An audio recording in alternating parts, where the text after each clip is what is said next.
बाल विद्या मंदिर उच्च माध्यमिक विद्यालय के ई अधिगम में आपका स्वागत है।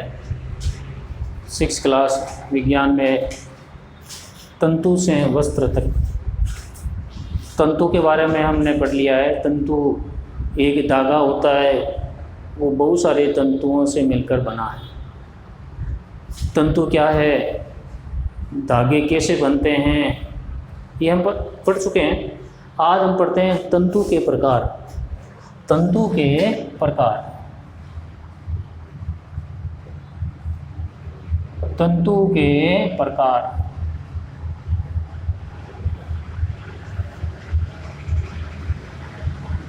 सबसे पहला प्रकार है प्राकृतिक तंतु के बारे में भी हमने पढ़ा। प्राकृतिक तंतु क्या है? सबसे पहला आता है प्राकृतिक तंतु।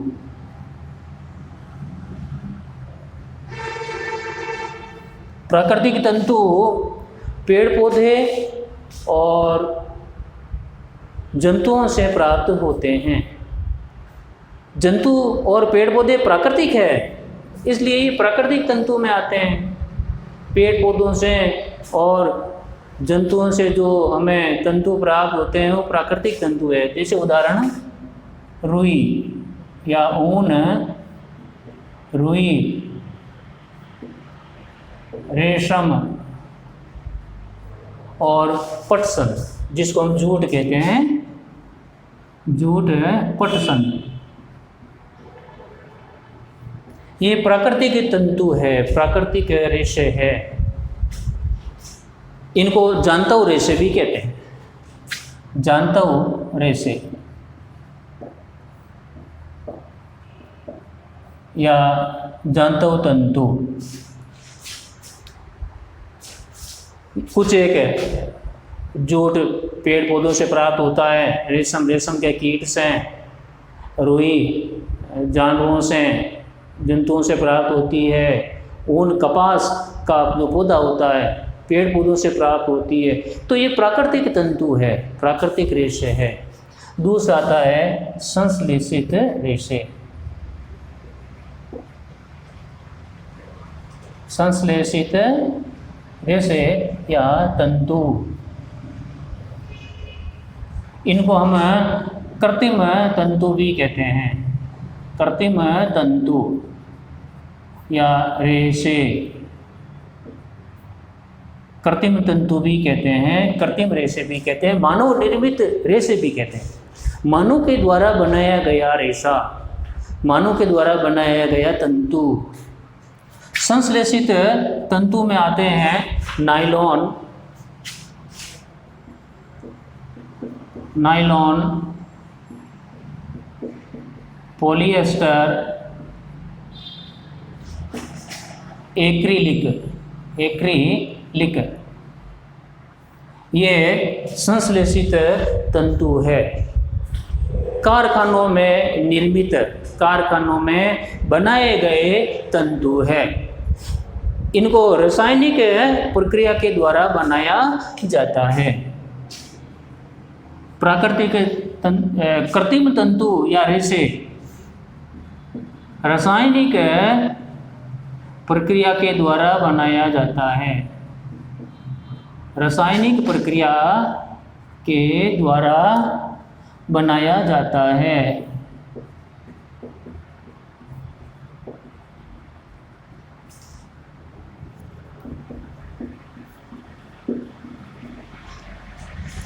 रासायनिक क्रिया के द्वारा बनते हैं नायलॉन, पॉलिएस्टर, एक्रिलिक। इनके जो वस्त्र है, नायलॉन पॉलिएस्टर के वस्त्र बड़े मजबूत होते हैं। इन वस्त्रों की आयु ज़्यादा होती है। ये एक तरह से बहुलक में आते हैं। बहुलकीकरण के द्वारा नायलॉन और पॉलिएस्टर, एक्रिलिक का निर्माण होता है। तो अब हम सबसे पहले पढ़ते हैं पादप तंतु। क्या पढ़ते हैं? पादप तंतु। पादप तंतु, इनमें मैंने पादप तंतु के बारे में बताया। रुई है, कपास के पौधे से, ये पादप तंतु है। जूट है वो पादप तंतु में आता है। पेड़ पौधों से प्राप्त तंतु, पेड़ पौधों से प्राप्त रेशे पादप तंतु में आते हैं। ये पादप तंतु प्राकृतिक तंतु है। तो सबसे पहले हम इसके बारे में पढ़ते हैं, रुई के बारे में। रुई कपास के पौधों से रुई प्राप्त की जाती है। कपास के पौधों से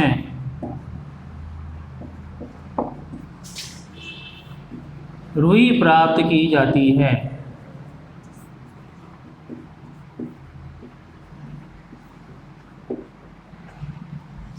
कपास के पौधे खेतों में उगाते हैं, उनसे रुई प्राप्त होते हैं। किस प्रक्रिया के द्वारा या खेत में क्या क्या क्रियाकलाप करना पड़ता है जिसके कारण कपास के पौधों से रुई प्राप्त होती है, वो प्रक्रिया मैं यहाँ लिखा रहा हूँ, आपको अपने कॉपी में लिखना है। कपास काली मिट्टी में और गर्म जलवायु में उगती है। कपास काली मिट्टी और गर्म जलवायु में उगती है।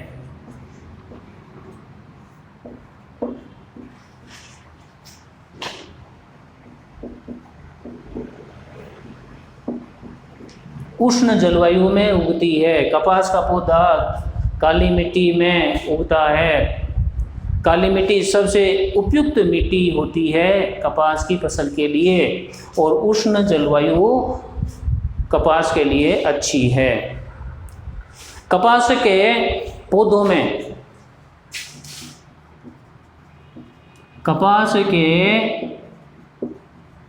पौधों में कपास गोलक लगते हैं।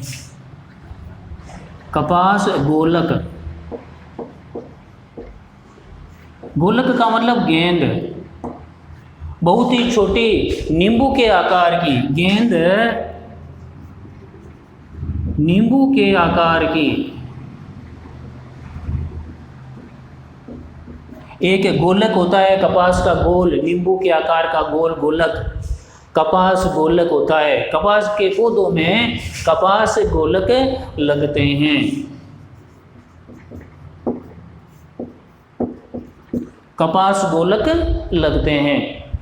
कपास गोलक परिपक्व होने के बाद में खुल जाता है। कपास गोलक जब परिपक्व हो जाता है, पूरा पक जाता है, तो वो कपास गोलक खुल जाता है। कपास गोलक परिपक्व होने पर, परिपक्व होने पर खुल जाता है।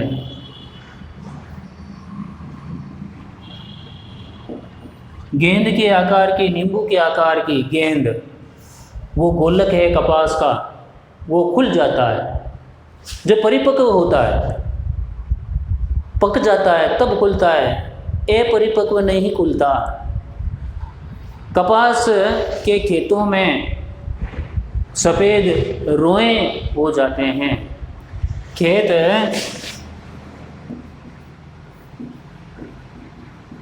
कपास के रोओं, जब वो गोलक खुल जाता है तो उसमें से सफ़ेद सफ़ेद रोए खुल जाते हैं, तो खेत कपास के रोओं में सफ़ेद हो जाता है।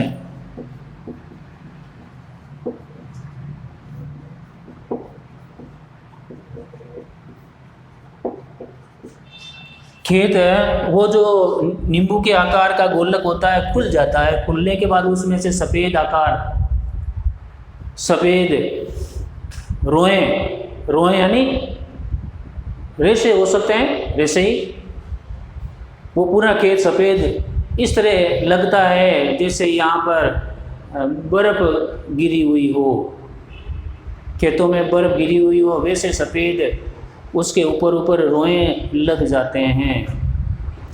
खुले हुए गोलकों को पौधों से अलग कर दिया जाता है।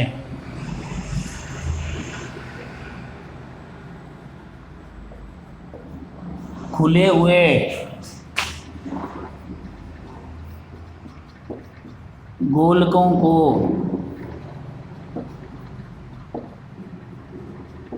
पौधों से अलग कर दिया जाता है।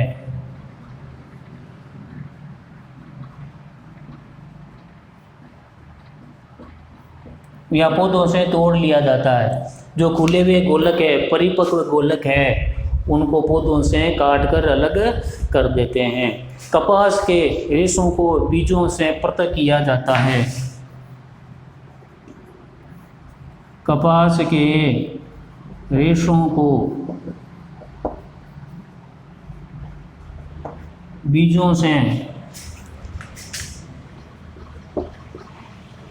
पृथक किया जाता है।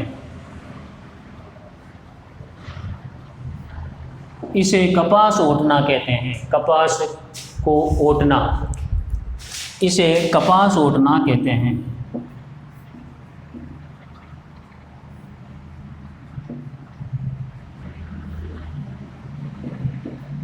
पहले कपास ओटने की क्रिया, कपास ओटने का काम मानव के द्वारा किया जाता था।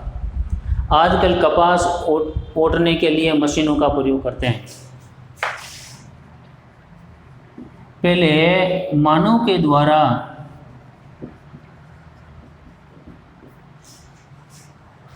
हाथों से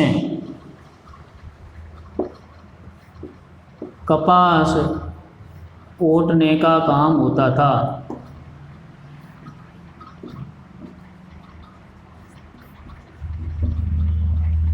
आजकल कपास ओटने के लिए मशीनें आ गई है। इसके बाद हम पढ़ते हैं, अगला पादप तंतु आता है जूट।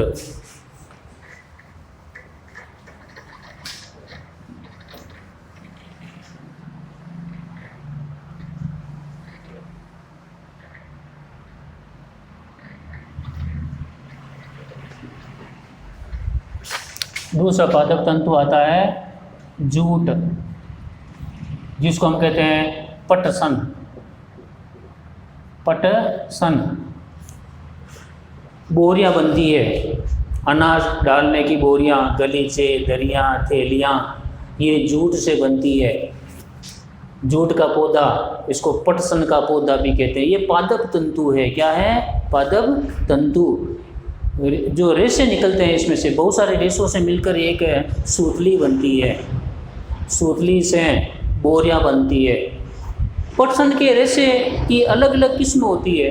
कुछ पटसन तो बहुत ही चमकीली होती है, इतनी चमकीली जैसे गलीचे बनते हैं उनसे दरियां बनती है।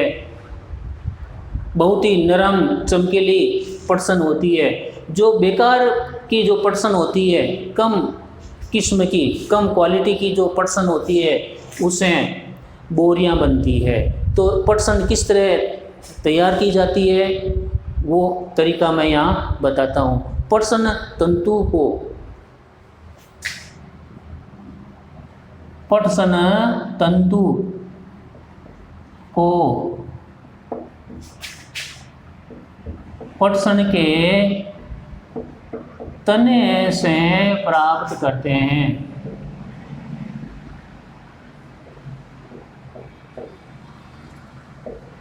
पटसन का जो तना होता है, पेड़ का तना, पटसन के पौधे का तना, उस तने से पटसन तंतु, पटसन रेशा प्राप्त किया जाता है। इसकी खेती वर्षा ऋतु में होती है। इसकी खेती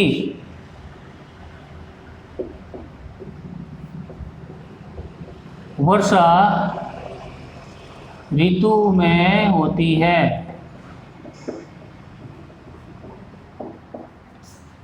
वर्षा में इसकी खेती होती है, क्योंकि पटसन के लिए बहुत अधिक वर्षा की आवश्यकता पड़ती है। पश्चिमी बंगाल, बिहार और असम में इसकी खेती होती है।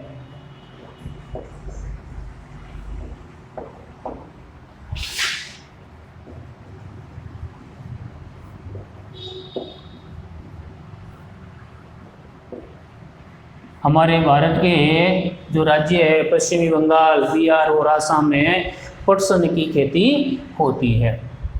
पटसन के पौधे का तना है उसको गलाया जाता है। पटसन के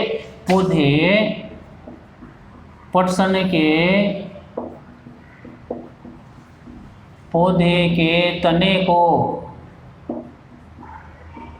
पानी में डुबाकर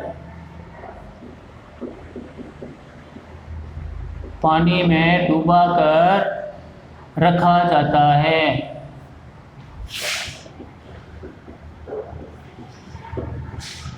तने को पानी के अंदर डुबा देते हैं, काफ़ी दिनों तक डूबे हुए रखते हैं। तना जब गल जाता है तब तक उसको पानी में डुबो कर रखना पड़ता है। तना गल जाता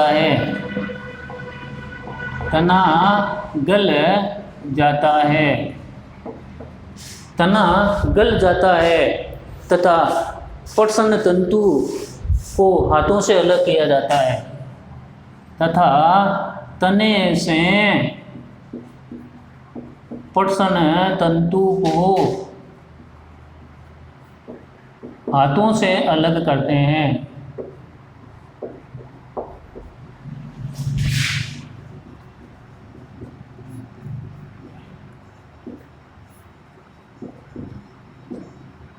इस तरह पटसन का जो रेशा है वो तैयार किया जाता है। जब तना गल जाता है तो उसमें से तंतु अलग करना आसान हो जाता है। जब हम एक तने को पास में खींचेंगे तो लंबा तंतु उसमें से निकल जाएगा। गीले जो तने में से तंतु निकालना आसान है। यदि हम इसको गीला नहीं करेंगे, डुबा कर नहीं रखेंगे तो तंतु निकालने में बड़ी कठिनाई होगी, तंतु निकलेगा भी नहीं। इसलिए पटसन के तने को पानी में डुबो कर रखते हैं। तना काफ़ी गल जाता है, बहुत ही नरम हो जाता है कि उसमें से तंतुओं को हम हाथों से अलग कर सकते हैं। तो बच्चों आज इतना ही। आप सबको ये अपनी जानकारी है वो कॉपी में लिखना है।